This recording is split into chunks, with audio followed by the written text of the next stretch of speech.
All right, welcome back.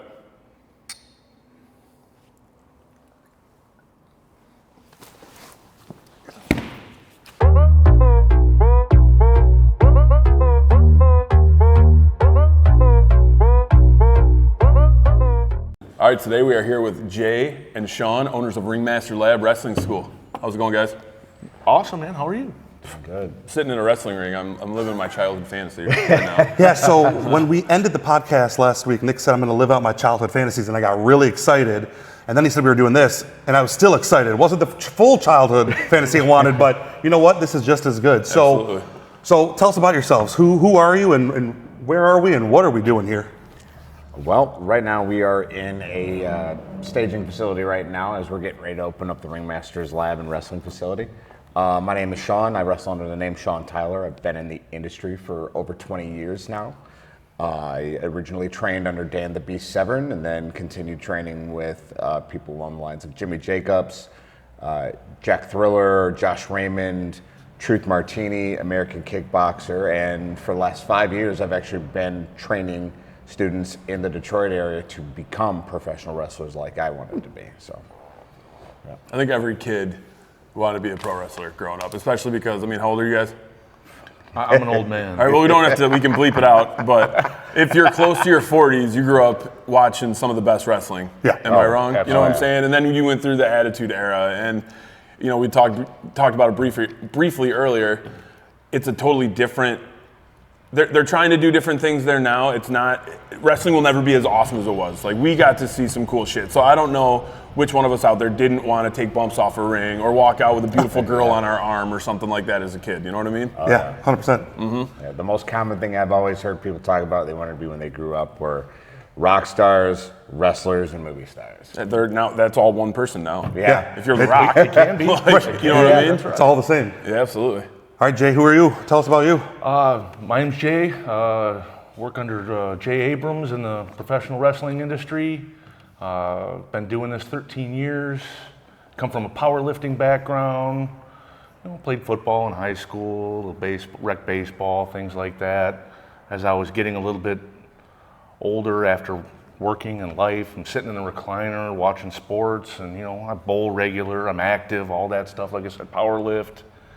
And I'm like, now's the time. So I went to pro wrestling training school and went to a reputable training school in the area, House of Truth, trained under Truth Martini, and had very similar influences to Sean, and then some from some outside sources as well. It's an excellent universe to live in and escape to stay active. You don't have to want to go to the WWE to have fun. No, absolutely. Because you could sit there and if you have a vision or creativity, like, what better place to let it out? You know what I mean? Where you're essentially, you're a big kid when you're in this ring. I gotta take a guess at you guys when you're out here. You're just having fun every time, right? Absolutely. Whether you're getting hurt or not, you're having fun. Absolutely. And that's what this is all about. Yeah. Yeah. So this is going to be a two-part series. So the new school is not opened just yet, but where are we at now, and what are we? This is a full ring, right? Like, what are we sitting in? Yep, this is a 16 by 16 breakdown style pro wrestling ring. Okay. This one is in the process of being restored and repaired. We're in the process of putting some new ropes and some new supports onto this ring, but it's been around for a while, so kind of needed. So a if I little bit of love. suplex Jake in the middle of this ring right now, it would whole look like the thing's gonna big Shawn collapse. Lesnar kind of thing. It would just crumble. It's going to collapse real quick. Hopefully not with the work that they've been putting. Okay, so you've already put in the work. Okay, yeah. So we're not sitting on the shambles now. You guys have put in some work here. Gotcha. no. All right. Yeah, so this is just, set up right now. You have a new place opening up. Correct. Should be opened up hopefully in the next couple weeks. That's the target right now. Yep. And the resources that the facility is going to bring to the area is going to be next level. Working with the two local promotions, New Edge Pro Wrestling, City Championship Pro Wrestling, Ringmaster is going to be able to funnel into those promotions as well as the other reputable ones in the area. And it's really going to set us apart because we have the resources from both of those companies as well to feed into the school and the school to feed into those. Sure. So it's going to create a great relationship Yeah. for all parties. So the new place will be a school, right? People can learn how to become that pro wrestler, correct? Correct. Absolutely. It's, follow your dreams. The thing I never realized is how involved you can get in this business. Oh, You can participate and just dabble in it, or you can immerse yourself in it. Just be completely consumed. And you can take it as far as you want to take it. I mean, people think that the top is so far away. With the right ethic, the right dedication, the right workload, commitment, and availability, anybody can get to the very top. They really can. So let's talk about the school, right? Let's talk about Ringmasters. How do I start, right? I want to sign up right now. How do I go about it? What's the steps? Walk us through how we get going. Well, if you're not local or if you don't know one of us personally already, like it's RingMastersLab.com right now. Correct. Which is up and active. We do have an application on there where you can sign up, get all your info to us. We'll give you a call and start letting you know as far as when classes will begin. Okay. As long as everything goes according to plan, the plan is there'll be a new class starting every single month. Okay. It'll be each month, we're going to go ahead, take a look and see your progress and see if we're moving you on to the next step, the next phase of things. So you'll learn the initial foundation of things in that first month. And then in that second month, you start to learn the next step, understanding how to put things together a little bit more. And then that third step, you're going to be going more into the final touches of things and learning how to really completely put it all together, put it in front of an audience, and how to make it your own as far as the story you're trying to tell for that match. But other than that, once you get into that school, at that point, it's just following your trainer's lead, showing up at shows, helping out. And that's another thing that's kind of missing a lot of times now with a lot of new talent is a lot of them get to a certain level and they think they don't need to help out. That's something that we are implementing to make sure that they understand is that side of things. Paying your dues is what it's referred to as. That never ends. So we want guys to fully understand that, and that's a part of their training. It's a part of their experience. It's like in the bar world, right? You're not just going to jump in and be a bartender right away, right? You're going to go as a server, then probably a bar back, and then work your way up and be an assistant bartender until you know how to do the thing. So it's going to be the same thing with this. The more value you have in and out of the ring, the quicker you'll move up. Sure. Absolutely. That's just the way it is in any industry, any business. That's how it is in life. I tell people, you're never going to know everything, and you're going to continue to learn every day. And the day that you stop learning is the day that that's when you plateau. Yep. You know what I mean? If you're not receptive to taking criticism or making yourself better, then that's the best you're going to be. I love that you bring up the word plateau. A big problem with the local independent wrestling community is there's a huge majority of it, and I've been guilty of it myself. Guys have repeated year 1, year 2, year 3 over again. Yep. They've done year 1 for the first year 1 for the second year, year 1 for the third year, then boom, they're finally on their second year on year 4, right. And the second year on year 5, and their second year, they've worked locally for 10 plus years and they're still on year 3. Right. Yeah. We're going to try to solve some of those issues. And again, for Ringmasters to bring up the trainers we have, there's over 100 years of collective experience in the training staff that we have here. We're not just some independent guys that don't have any connections or any next level experience. Sure. Among our collective group, we really bring resources. You guys probably all have something different you bring to the table as well. Correct. Yep. So how many trainers are there then? As of right now, we have 6 current trainers. Oh, wow, okay. Amongst myself, Jay, our partner Paul Bowser, a gentleman by the name of Chris Moore, who's been around about as long as Jay has, about 13 years. Then we also have some old school local guys like Chuck Wagon, and we also have some guest trainers that pop in here and there. That's cool. We also have Doug Hill, wrestled for years under the name Creep in the Detroit area, and has done some traveling. He did a lot of work with ICP and JCW as well. So he's got an awesome mind for how a lot of this works too. He's very much on the psychological end of things. He's even authored a book recently about introduction to wrestling. Yeah. Wow. And that's something we can maybe talk about on the next pod too, if we can maybe get a copy of it from Yeah. him. So We'll probably get him in here as well. sure, That'd be awesome. sure. So when you guys talked about year 1, year 2, so I signed up, I'm ready to rock. I'm expecting that first year. Circling back to that. Yeah. we're making sure that this is something that people can do and that they can achieve reasonably. Okay. So what I mean by that is, we're not asking for $10,000 for training, guys. Thank God, because Nick was going to pay for me. I don't get paid enough for this fucking shitty podcast. We'll put our salaries on the table right now. There you go. People that want to do this, and everybody knows stuff, times are tough for people. Sure. We want to make sure that it's achievable. So we've offered a nice bulk payment option for people that's super reasonable, and then we've got a payment plan where you put a dollar amount down and then you pay every week. Okay. So Smart. we've removed the obstacles for people to be able to come to the pro Because wrestling that's school. how many times do people hold back from their goals and their dreams and what they want to do because of finances. Yep. So many times you want to do this, but it's money and I got groceries. But that's awesome. You guys are looking at ways to, like you said, instill payment plans to where it's like, listen, don't let finances hold you back. Like I have a tattoo and it's got an hourglass and some dollar signs and stuff on it, right? And it's kind of like the whole thing is don't let time and money hold you back. Yep. You know what I mean? Because that's two things you're never going to have enough of, is enough time and enough money. Yep. And if you wait for them to both be ideal and perfect, you're dead. Yeah. You don't have enough time, you can make more money. Sure.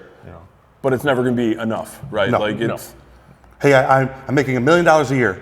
Not enough. I need to be at $2 million a year. I want And then- to. Like, Yep. And it doesn't matter if you're spending 3, Right. You're still treading water going backwards. Yeah. So, again, not to too far off, we're also going to offer some pro wrestling inspired fitness classes. Oh, cool. And we've even talked about doing a pro wrestling inspired yoga class. What are those things for? Well, not everybody does want to be a pro wrestler, but they kind of like the DDP yoga style of stuff. Yep. And Where it's more of a badass, because like I know if you were to say, hey, Nick, Jake, you guys want to do yoga? I'm like, no, that sounds kind of girly, right? But like you put DDP's name in front of it and he's saying, get off your fat ass and come do, you're like, oh shit, you know what I mean? Like, and we kind of, it's more the, it's rough and, what's that? So why do you keep talking about me? Again, we just want to make sure there's opportunity for people that, hey man, I don't want to spend, $1,000+ $1,500 on wrestling training. I'm not sure. Right. Maybe I'll come in and I'll pay for the $10 hour fitness class, and then I'll do some drills and see if they even like it. see if how it that's, is, yeah. right? Yep. People have a big misconception that the ring's a giant trampoline, right? And then they get near a ring and they realize that it's not. Or, Oh, that's wood. yeah, that the ropes are bungee cords, and, Right. and they're not. And you guys know that because you've experienced I it touched them, firsthand. yeah. Yeah. Like when I walked in the ring, I'm like, oh, it's springy, but it's not as springy as I thought it was. Right.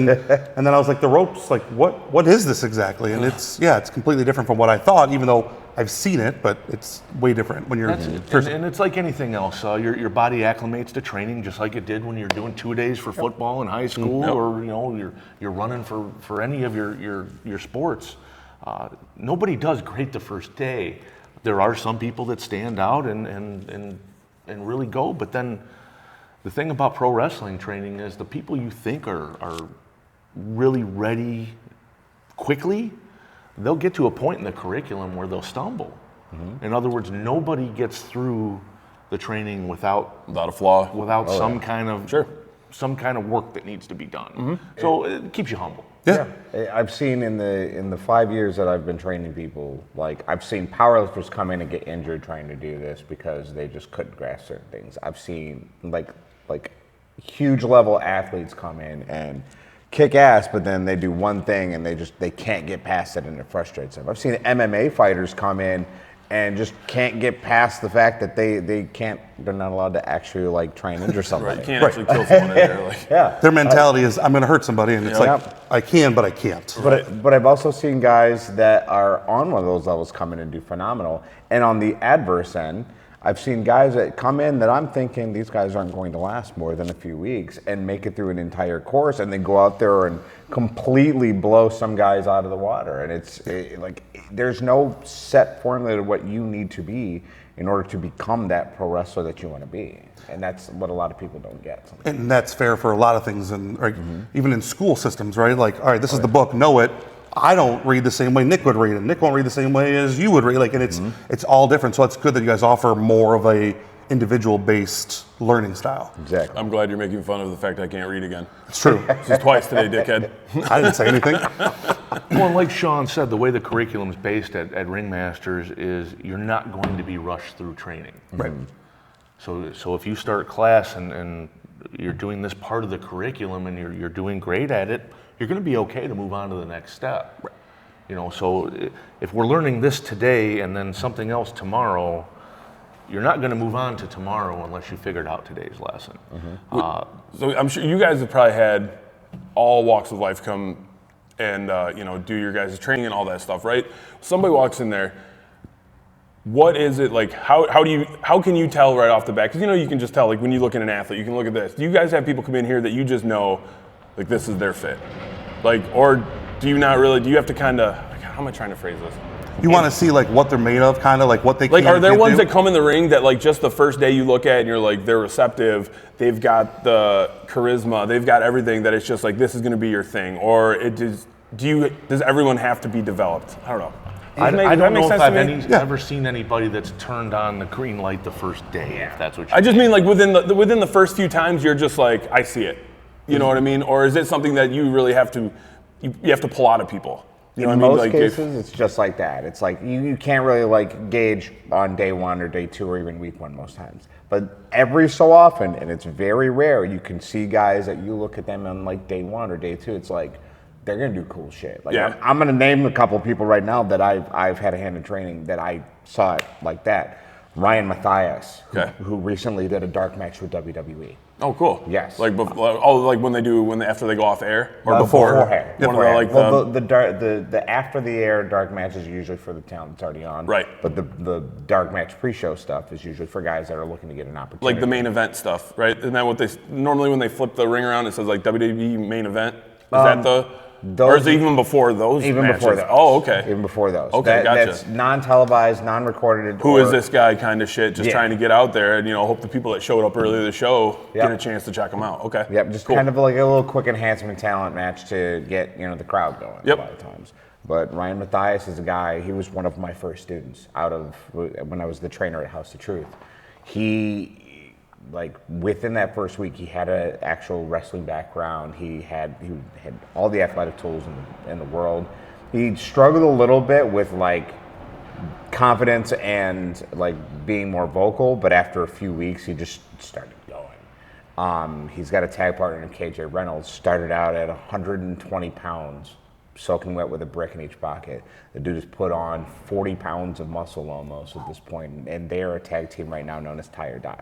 Okay. And they're killing the independent scene right now. They're working for companies that have ties with WWE. So you wouldn't be and surprised to TNA. see them Monday nights coming up here, huh? it- Like they're on the edge. Oh yeah, they're getting there. The only other person that I can think of right now off the top of my head is a young woman named Rory Shield, who was one of my last students in at House of Truth. She right now is currently killing it. She's getting looks by people like we mentioned before recording, a gentleman by the name Gabe Sapolsky, who is the current ID director for WWE. She's already getting looked at. She's currently spreading her wings and getting all throughout the Midwest and starting to get out to the East Coast and things like that. Right now she's currently injured, but she's doing a phenomenal job of getting out there right now. And how does that make you like? And that's just you got to see that and feel good, right? Like, Oh, yeah. man, I helped create this. Not saying that they didn't have it in them the whole time, but you're like, I got a part in that, and it just makes you proud. And you're like, Oh, that's probably absolutely. what pushes you through to buy a new facility, to up your rings, to up your equipment, offer new services, because you see that there is potential, and it's not just this is just going to fall by the wayside, and you're going to come out and play around the ring for a little bit. It's never going to come of anything. It's something extra you do Thursday nights. No, you're seeing it become someone's passion in their career, Yep. and that's got to drive you guys even more. Oh, absolutely. Hell yeah. There's a handful of local independent wrestlers that are on the cusp of the next level. A lot of them don't even realize it themselves. Yeah. But that's what our job is, right? And by working with these couple of promotions that are offering, Sean runs almost monthly shows, City Championship Wrestling runs weekly shows, as well as events on top of that. The reps that these young individuals are getting is second to none experience-wise. because they're getting to work in front of cameras, they're getting to work in front of live audiences. Ryan's promos, Oh, yeah. he's way comfortable in front of the camera Oh, because yeah. of all those weekly shows. Again, He's come a long way. I think there's 170 episodes of CCW on YouTube. Okay. I think he's got some New Edge stuff out there as well. Yeah. So there's a lot of local people have been working really hard for quite a few years now to get us to this precipice or launching point, if you would. I think a few years back we were almost close to not forming a commission, if you will, but having an understanding amongst some serious veterans in the area of how we wanted things to be, and it almost seems like it's tribal with the infighting, the fraternalness, things like that. We're going to create our own universe, and you say about that fun and that experience, and we want the people to come and have fun at these shows. We want them to come to the training facility and have a good time. We want it to be open. This business used to be very closed. It's about who you know and stuff of that nature. Yeah, I mean, to be a wrestler, you used to have to chase a wrestler, and you Right. used to have to carry his bags and beg him and to train you and pay him a whole bunch of money and pray he didn't steal it and leave town. And there's all kinds of horror stories about that stuff, right? I'm not saying that everybody needs to be a pro wrestler, right? Because unfortunately, there's a lot of guys in the ring today that probably should be sitting in the seats. That's to echo Levi locally. Yeah. Another local guy that's been around a long time. Guys have opinions about this stuff. We want to make sure it's inclusive. Right. So everybody can participate. As long as you follow the gym rules, you're going to be able to come to the gym. And then as far as where you go in the promotions and how you get to the next level, we're going to make sure there's a system in place that's got some kind of control to it. Yeah, that's what I was going to ask next is, so I get through the school, I've done everything I got to, I think I got what it takes, then what do I do? Generally, you would advise someone to go out and get reps. Okay. Because with this, it's like anything else, making mistakes is invaluable, right? Yeah. I mean, learning how to cover for mistakes is a lot of what you do. You're only a small part of the show when you're a pro wrestler. You have a job to do, but without everyone else on the show, it doesn't happen.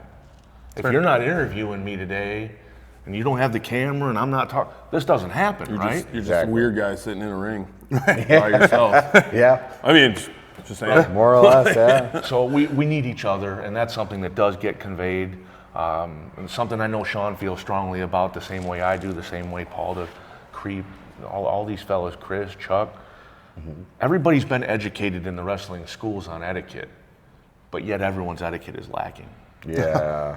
That's just the world anyways, but still, yeah. It's the world, but It's definitely the generation Yeah. a lot of times. the Punk people that they don't realize that is what's holding them back. Yeah. Or, hey man, I'm in shape, I've got great gear, I'm putting on killer matches, my promos are good, I'm showing up on time, I'm setting up the ring. But they do something. Their that egos holds are them too back. big. Right. They may not even know that. Sure. You know, awareness is a thing too. Oh, yeah. And like everything else, maturity level's got a lot to do with stuff. Sure. I mean, you can ask any pro wrestler at any level, when they hit a certain opportunity, if they felt they were ready for it, they're probably going to tell you no. They didn't feel that they were ready at the time. You were going to tell Oh, me dream. yeah. Oh, yeah. And again, met him on an Excise show. Great guy. Yep. I think he had his merch stolen that day. Oh, You know what I mean? So the things that happen, again, we can always tell stories about that kind of stuff. But Yep. it's making sure that we create some kind of a control for this. That's part of the Ringmaster's goal. It's Yeah. not just for the school, not just for these couple of promotions, but for all the promotions in the area for the whole Midwest. Yep. makes sense. Yep. So the goal at that point, after they're ready, once we feel like they're at a certain level with their training and everything, next step is those weekly shows he's talking about. Putting them on there, whether it be as like a quick spot to, help one of the regular talents get over, or to, if we see something in them, help them develop that and cultivate it a little bit better. And then from there, once we get them past a certain point on those weekly shows, start, putting their name out there. So trying to like get them over, try to, like get the bug in the ear for other people, other promoters, other talents that could take these guys. Because that's half the thing. Like he's talking about getting reps. Like a lot of guys will stay in 1 or 2 promotions and they don't grow and they hit that plateau he was talking about earlier. If they do that, then either A, they're okay with being, that hobbyist, or B, they're not sure where to go. And it's up to us to help them figure that out. It's funny, like I've been coaching football for 21 years, and a lot of the stuff you guys are saying, it goes hand in hand with what I say. Like I have offensive linemen that will like, I'm only a guard. We'll learn tackle and center. Yeah, look at these guys in the NFL. Yeah. All right, perfect example. Packers drafted Jordan Morgan last year, and he was a dude that they drafted him for the reason that he can play guard, center, tackle, right? And they can move him around at any point. Like just because you're a guard doesn't mean you can't be a tackle. You have to be very versatile in and pretty much life in general. You have to be open to change and be receptive. You're a tackle in high school. You're the big guy on the team. Now you go to JC or college. Are you the big guy on the team anymore? You're not. Yeah. You're one of the smallest guys. So now maybe wouldn't be a bad idea to be a pulling fast guard. Yep, then, absolutely. Right? That's where and to come back to the school, the people that we see, like Sean's mentioned, guys have come in from boot camp, out of the service, from every service, boxing, MMA, wrestling, collegiate style.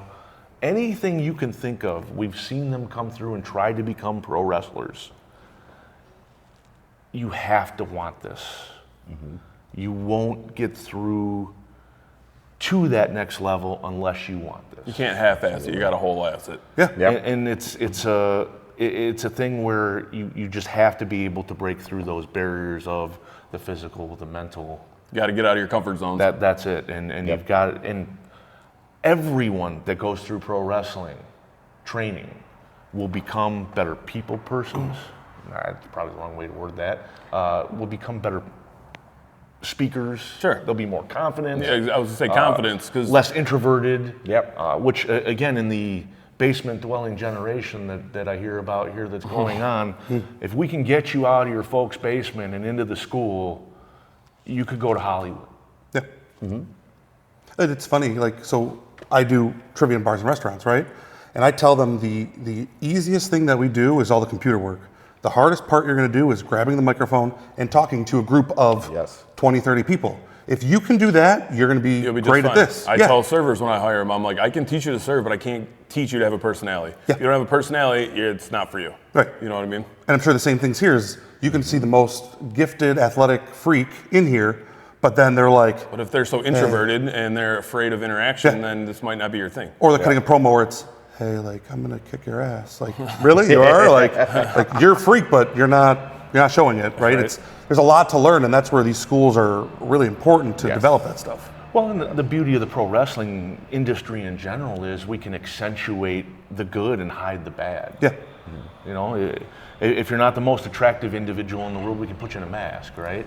That'd be Nick, right? If you don't know, point at you first, bro. If you don't know how to talk, we can get you a manager, right? Perfect. Or valet. There's my manager. I'd be the manager, right? You can't read or talk.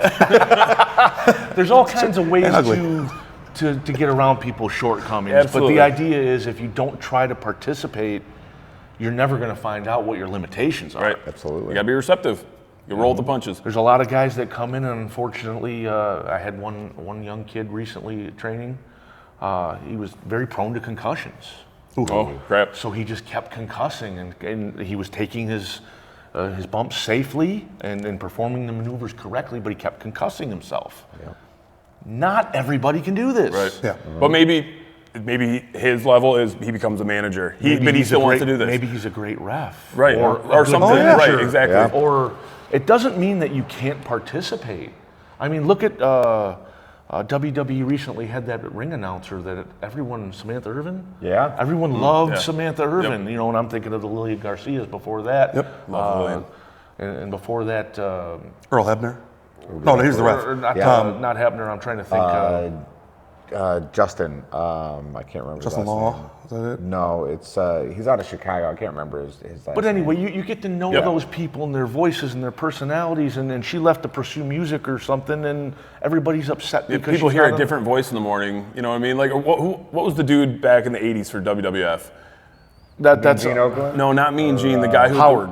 Howard Finkel. Finkel. His, That's you hear That's the Finkel's name. voice, and you're just like, ooh, it just takes you back to welcome to WrestleMania 3 in Pontiac, Yep. Michigan. Like, he had that certain vibe. Or like when you hear Michael Buffer, like everyone hears that. Those guys are It's just like- as famous as any wrestler. Absolutely. right? Oh, yeah. But, you know, they might not be able to take the licks and whatnot, but hey, so your stripper voice, I'm sorry, your stripper caller voice. Exactly. Not my stripper voice. It's going to be That's a worse whole for other thing something. still. Your stripper voice is a little bit, A little different. a little different. Well, like, there's no way, like, I'm old and I'm fat and everything. I'm like, I don't really want to take bumps, but I probably could be on the microphone and cut it with the next person because that's easy for me. For sure. Certain people, it's not, right? Like you think of when Edge came back for his Hall of Fame, they had Tony, the one announcer, because he did it forever, and he's the one that hit it perfectly with his name, and they just loved it for just that segment because that's what you know it as. That's what you remember. Yeah. Yeah. And there's all kinds of guys that come in, they, like he was saying, like they come in, they go through training, or they'll get partly through training, they'll realize maybe the in-ring stuff isn't for them. Right. And they find But there's still something for me to do around the squared circle, just not in it. Exactly. Before I was a trainer, there was a kid that was training at a House of Truth that literally went through the entire training, never did a match. He was already doing like video and audio and all that stuff, podcast stuff like that. Ended up becoming a commentator and was one of the best commentators in the area for about 5-6 years. Well, look Like- at,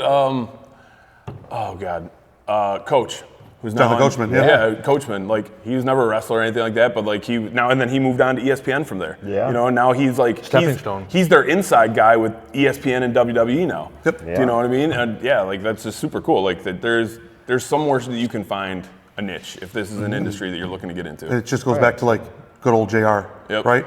He's gone in the ring a couple times and it's really sloppy the and ugly. hell? But that voice is synonymous with Yep. the Attitude Era. Yep. And Yeah. he was a talent recruiter and he still loved the game, Yep. that he was still part of it even though Yep. he wasn't in the ring. Michael Cole, same Yep. thing. Like I hate Michael Cole, but that's why he's good at his job, right? Yeah, It's very good at because his job. he always takes the asshole side. You know, like, oh, you suck so bad, but he gets the people to tune back in. You know what I'm saying? They're still the heels of the announcers Yes. versus Yeah, the absolutely. faces, right? Like Yep. there's a job for everybody. Oh, yeah.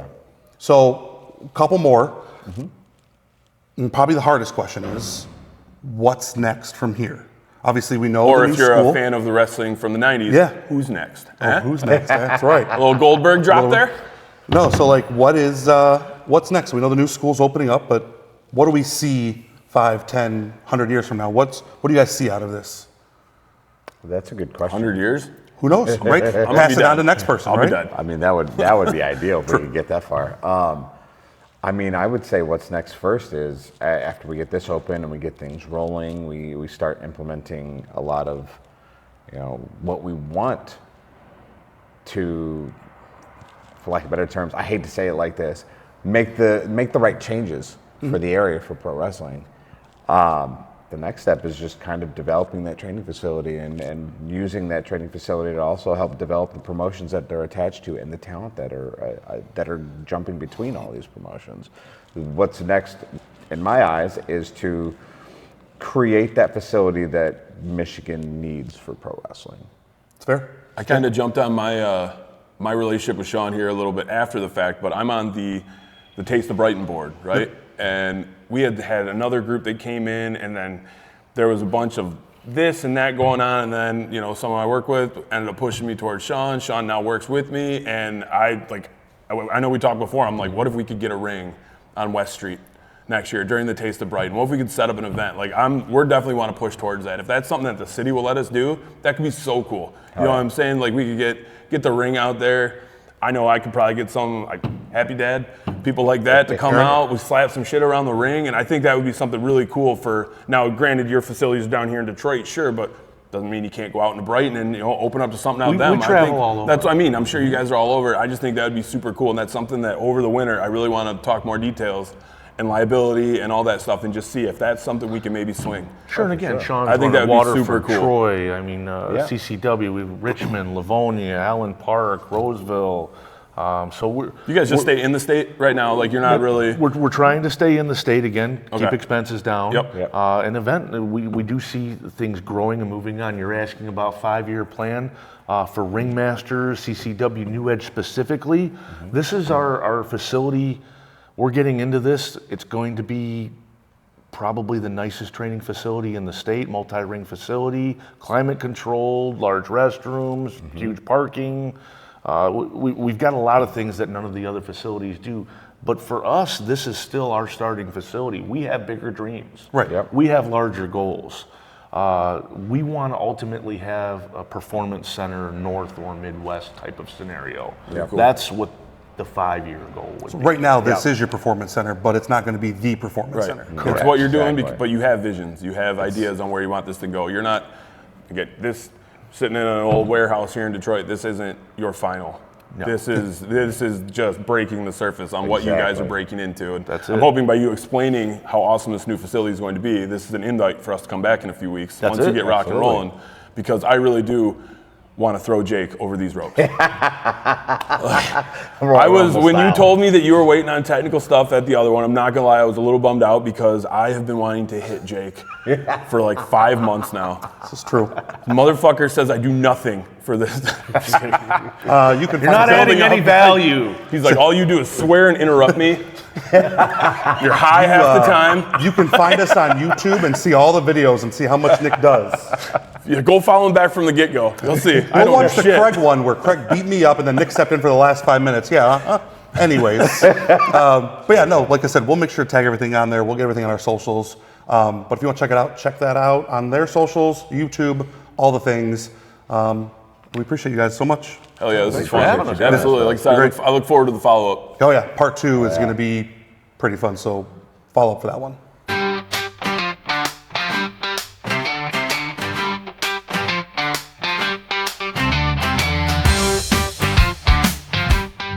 Well, I'm very lost right now because I got to live part of my glory days, but I know the next one when we do it, I'll get to actually live my glory days. But there's so much knowledge behind this that I'm just still like thinking of questions I could have asked. And we could have taken this podcast 5 hours with all the questions that we had. I mean, what were you expecting when you walked into this?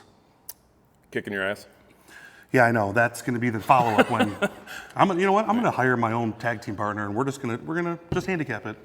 You know what? I'll probably just hire it out. You're already handicapped. I know I am, but at the same time, I'm going to more than likely just be his manager because I'm too fat and out of shape for it. So I'll have him do If it. the Big Show can do it, you can do it. Well, yeah, he's probably got athleticism. This is not. But I mean, what a story, right? Like, Yeah, for sure. I mean, we're here. It's in Detroit right now, but the new headquarters are getting moved, right? So this building is just temporary.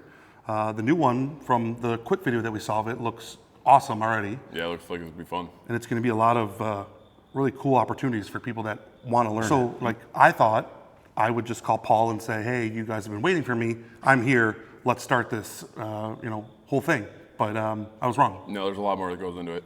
Oh yeah, way more that goes into it. But at the same time, like, what knowledge that they have. I mean, what do they say? Almost 100 years between them. Like, Yeah. it's ridiculous, and that's what you want to learn from. And they've all got their own take on things. They all have different things to bring to the table. Yeah, I mean, when you think about wrestling, right? I think of the '90s because that's what we grew up on. That was the best. right? Yep. And that's not the same anymore, but it doesn't mean it's not the same, right? Like, they're still going to need to know how to throw a punch, how to kick, how to take a bump even, right? Like, there's so much terminology behind it that we could learn just in the next episode because we just barely scratched the surface of what professional wrestling is, especially here in Michigan. Absolutely, and they're trying to, expand and make the elite performance for anyone that's interested. Yeah, and all I know is I've already asked and they've already agreed to it that I can deliver a chair shot to you because I need to. Yeah. I thought when we went against Craig I was going to be able to do it, but no, I had to get partnered up with him, and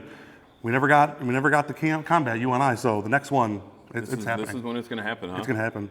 I'm sure you'll show up in your super tight tights and just ready to rock and whatever else. I mean, yeah. I mean, that's just my normal outfit. Yeah, but it's the required uniform. Tights. That's it. That's all I'm wearing. But no, I mean, this is cool. As with everything we've done, the passion's there, right? It's another local business Yep. that they're passionate about and they want more. Yep. We talked off camera about a couple things, and you could just see it in their eyes that they want to make this the next best thing out there, and it speaks to who they are and everything. Yeah, absolutely. I mean, we went in blind for the most part. I mean, you knew of Sean, worked for you for a little bit, but you didn't know all of the things that went on to it. We've talked. I mean, we've shot the shit at work and everything like that, but never really like got too in depth. More or less, just kind of like shot the shit about wrestling in general. Not how his background, what he knows, what their goal is. I knew that he was moving facilities, but didn't know what kind, didn't know where they were coming from. So it was just nice to get more of a backstory on it. Yeah, I mean, it was a pretty cool feeling to actually get into the squared circle, right? It does make you feel kind of cool for a second to step over those ropes.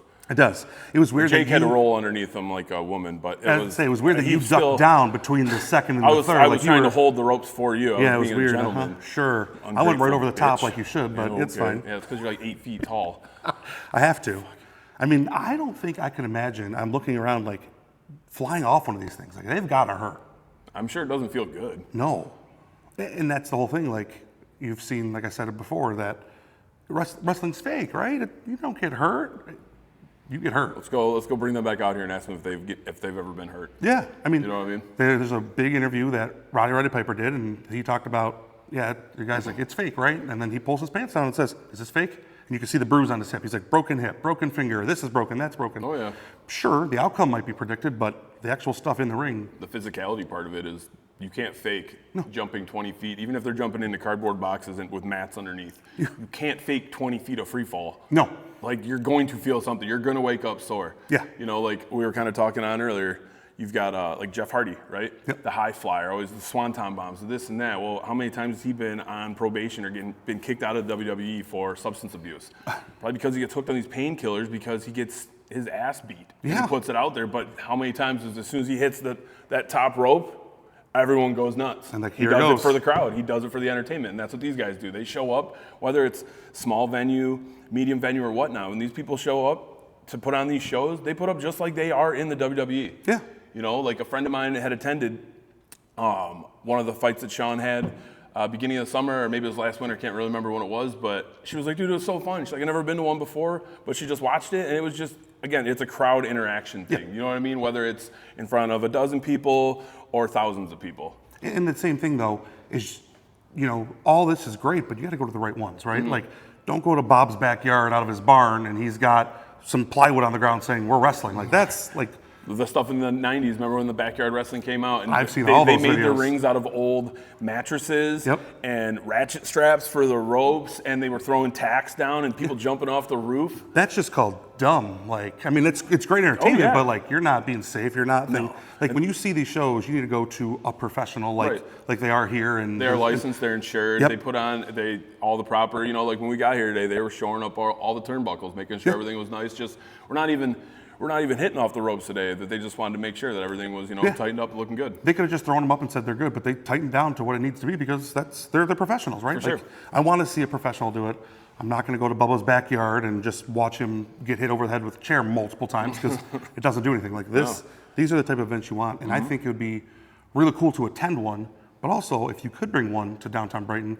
I would love to. Like I said, I want to work and see what I can do, and the city allows it, and we can figure out legalities and all that stuff. I think it would be super cool. Like, again, what little kid out there, especially what little boy out there, wouldn't see a wrestling ring and just be like, "What is this? What is this? Like, what? You know what I mean?" I had that wrestling ring growing up, where you could stick your hand underneath. You had all the little action figures, Oh yeah. Like the old WWF ones. They had the Mega or the Titantron. The Titantron, where they come walking down and all that stuff. So like when AJ was a kid, we'd always go to Five Below, and you could find all of these wrestling figures, and we probably have like 30 plus, and some date back to like there's some 90s wrestlers, but a lot of the new ones. But like me and AJ would just be down there and we'd play for hours, and we actually had the WWE ring.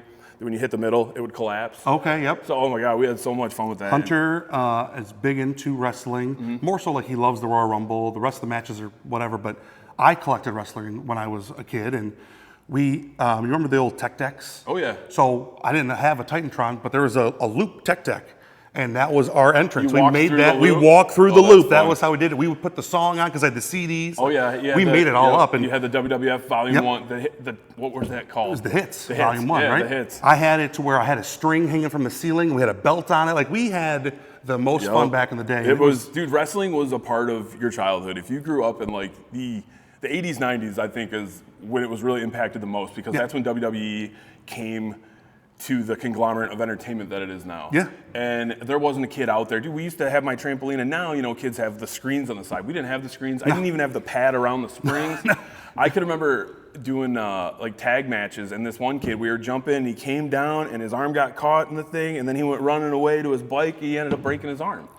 Just in a backyard, we're like 6th, 7th grade, Right. just having some fun. Like, I feel like there's not enough kids doing that anymore. No. Do you know what I mean? And not saying not enough kids being stupid, but not enough kids just using their imaginations and getting out there and boys being boys and girls being girls and just the physical aspect of being a kid. How many times when you were a kid, you were on the trampoline doing a move, All the time. or you powerbombed your buddy into a pool, or just like all that stuff. Something, And everything, no matter where you were, you could incorporate pro wrestling into, you know what I mean? we still, like when we go for the 4th of July, we're drinking in the lake.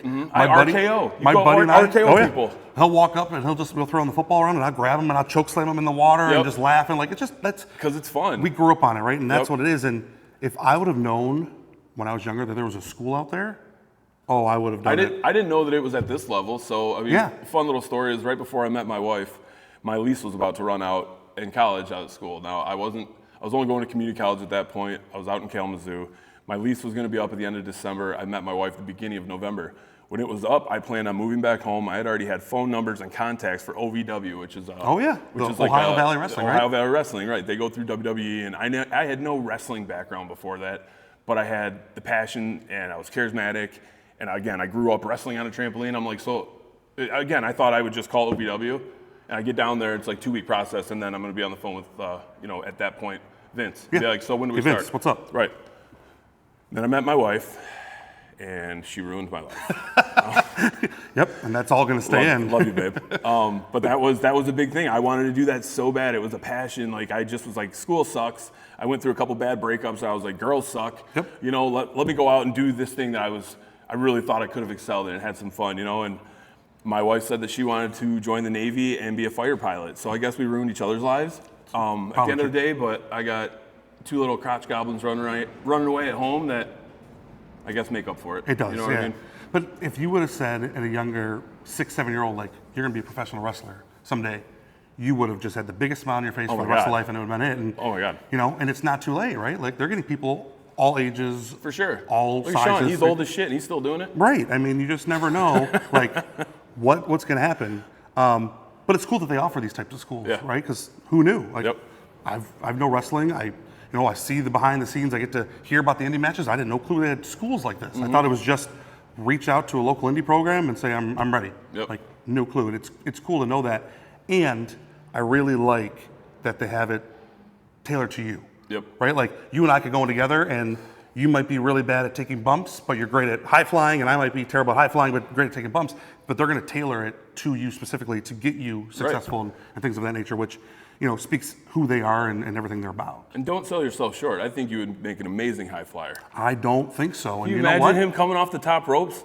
Holy shit. You know what? I don't think we're going to try that either because I don't know if their liability policy is going to have enough coverage for. They said they're insured, but I don't think know there's if enough They're insurance. insured that much. Do you guys have a 10,000-pound limit of a guy diving onto something? Because I don't think you're going to need that.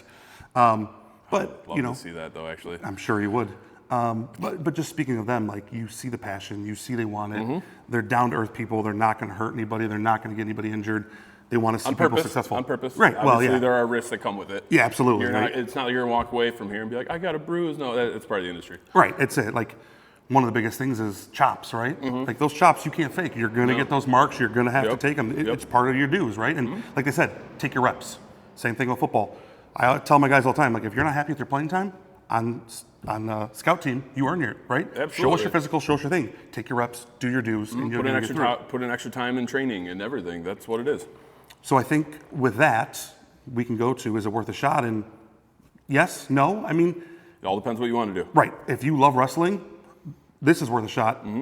There's probably other schools out there that we don't know about, but just seeing their passion, everything that they want, they're worth a shot. And even if you get into this and you decide it's not your thing, you can at least say you tried, and at least you're going with a reputable business that, again, cares and will tailor, like you said.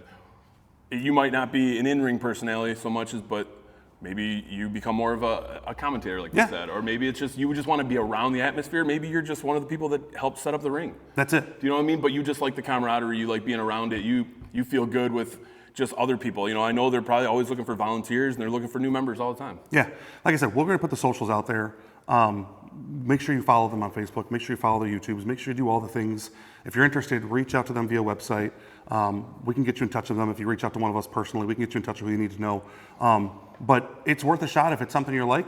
If you're not a wrestler, then it's probably not worth a shot for you. But if you're going to know somebody that's seen wrestling back in the day that has already talked about it, all you have to do is have a conversation with them, and it might be worth a shot for somebody that you know, because at the end of the day, it's all word of mouth. Like any business that's out there, it's word of mouth. Like, I had no clue, one, that this abandoned factory was here, and two, that there was a little wrestling shop inside. Yeah. Do you know what I mean? So it's like, and I just kind of stumbled across, and here we are, and I look forward to moving forward, here we are, and I look forward to, being in cahoots with them and seeing what we can do for any type of sponsorship, seeing if we can bring them out to Brighton, like to attend some events. Unfortunately, some of them fall on like weekends. I may have to work, but if I give enough planning, like I can take nights off, I can come in later or whatnot, but like I want to go out, I want to check some of these out, I want to be part of the fan interaction, the storylines, the stuff like that. Like that's why people enjoy wrestling, it's the interaction. And this is just part one, right? There's a whole other part. Once they get everything finalized, the new build, it's going to get interesting, because I've been told we're going to take bumps, we're going to do a bunch of things, we're going to try it all. So if you like the episode with Craig, you're going to probably like this one just as much, if not more, because now we get to actually become wrestlers and not just get tackled by a man who wants to hurt us. He's not right. He's not. Like, there is a screw loose in his head. Yeah. And now you'll see Nick and I go against each other. Hey, Craig. And now you'll see Nick and I go against each other instead of Craig beating the hell out of us. So it'll be worth it. We should bring Craig to the next one. Imagine getting him in here. Hold on. Handicap. You and I versus Craig? Me and you versus Craig. Good luck, Craig. Well, we're going to win. I mean, I'm going to say good luck to us. Nope. Nick's saying good luck. I'm putting the words over his mouth. He says, you suck. He can beat your ass anytime, anywhere. Even surprise attack. You can do that. Is that your promo towards him? It is now. That was a call out. It was. I'm calling out you. I hope he Craig, follows us. For Nick, not me. Right. This guy. Yeah.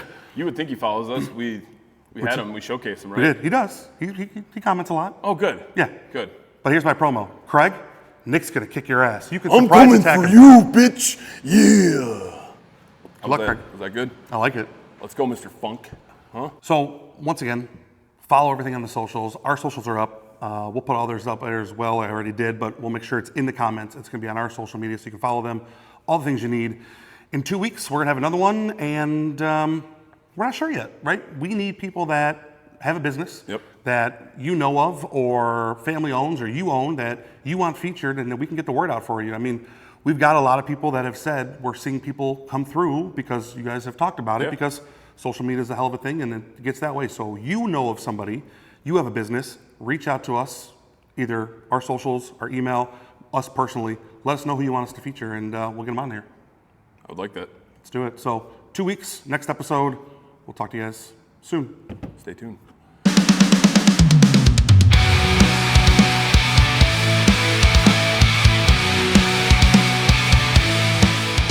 My balls a lot. Record it again. As soon as I hit it. Shit. Hey, fuckface. Hey, buddy. Anyway. Sorry, I brain farted. That's just called Nick's brain normal. I hate when that happens. Yep. See? I'll just be the mouth. I'm okay. And Sean's been Are banging we up recording? I don't know quite to that extent, Nope. but Say it again. Yep. We've been recording. It's You'll fine be the though. mouth, huh? Is that like being the fluffer? You wish. That's all I got. I love it. Nick out. Woo! How was that? That was great. Was that good?